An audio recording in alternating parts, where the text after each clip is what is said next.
starting to make more sense to me now as I grow older over the decades and I watch the development of these religions and political empires. I'm starting to realize that it's true, that Revelation chapter 13 talks about the mark of the beast, and the 666 symbol has something to do with Islam. And I'm watching the development of the Islamic Brotherhood around the world, and I see this Muslim president who's infiltrated America, and they've committed cultural jihad on the free Western countries of the world. And I'm realizing that this rise of this spirit of Antichrist, which is, John said, many are Antichrist. And I see the number of the beast rising right now. And I understand that in the name of Allah comes this power, this jihad, this Sharia law that's coming upon America. Now I know why Revelation chapter 20 verse 4 says, I saw those that were beheaded for their witness of Jesus Christ and their testimony, and they did not receive the mark, the name or the number of the beast. Islam is coming in a mighty force, and all around the world, the top 10 countries that are persecuting Christians, 8 of them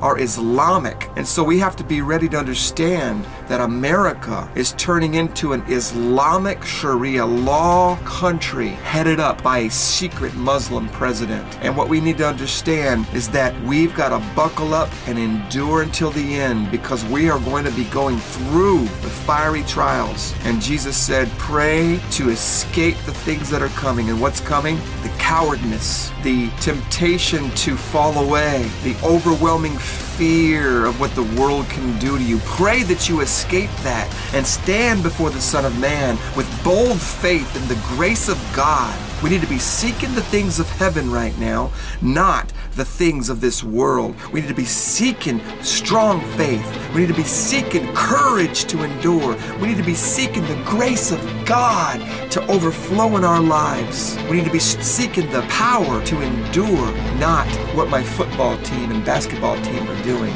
not the coolest automobile that's out now, not the fancy clothes and shoes, not the next house I'm going to get. All the spoiled, materialistic American lukewarm Christian partakes in carnality and pleasure. God is calling the saints of God to repent. In the books of Revelation chapter 2 and 3, he's telling all the churches, which represent all the churches today, to repent.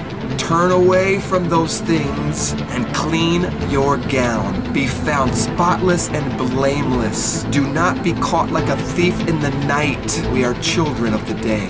I'm warning you. Watch my video about the greatest Christian persecution in history, beginning 2016.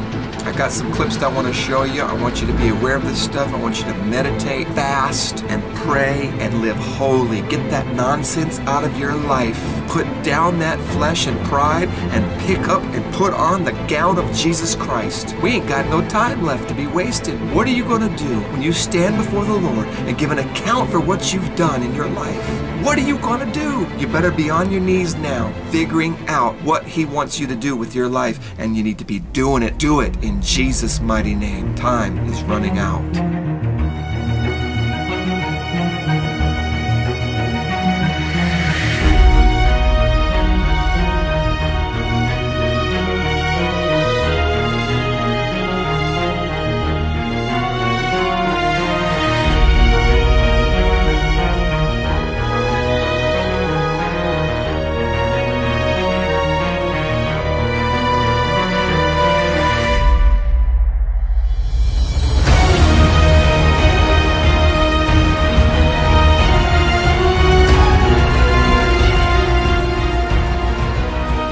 Today I want to talk about something, though, that is serious. Today I want to talk about a war that the mainstream media is ignoring. From Boston to Zanzibar, there's a worldwide war on Christianity.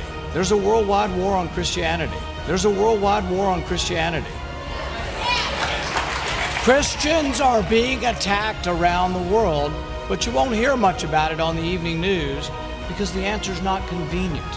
It doesn't fit the narrative we have been told about radical Islam. Radical Islam. Radical Islam. The president tries to gloss over who's attacking and killing Christians. The media describes the killings as sectarian. But the truth is, a worldwide war on Christians is being waged by a fanatical element of Islam. Ever since 9/11, commentators have tried to avoid pointing fingers at Islam. The whole truth is that there is a minority of Muslims who condone killing of Christians, but unfortunately, that minority numbers in the tens of millions, tens of millions, tens of millions. Pew Research did a poll. It had indicated that 21% of Egyptians, 15% of Jordanians, 13% of Pakistani Muslims find terrorism acceptable, if not laudable. It's a minority to be sure, but if you add up the numbers in just 3 countries, it's over 40 million Muslims sympathize with violence against Christians. Elsewhere in Syria, Islamic rebels have filmed beheadings of their captives. These rebels are allies of the Islamic rebels that President Obama is now arming. President Obama is now arming. We are now arming Islamic rebels who are allied with Al-Qaeda that attacked us on 9/11. Does that make any sense at all?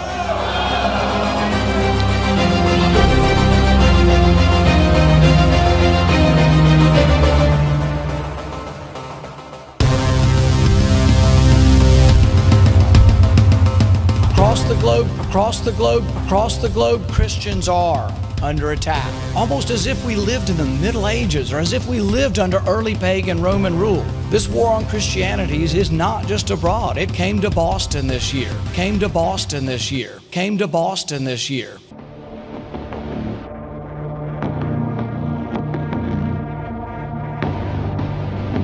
This is all coming to America. This is all coming to America. This is all coming to America.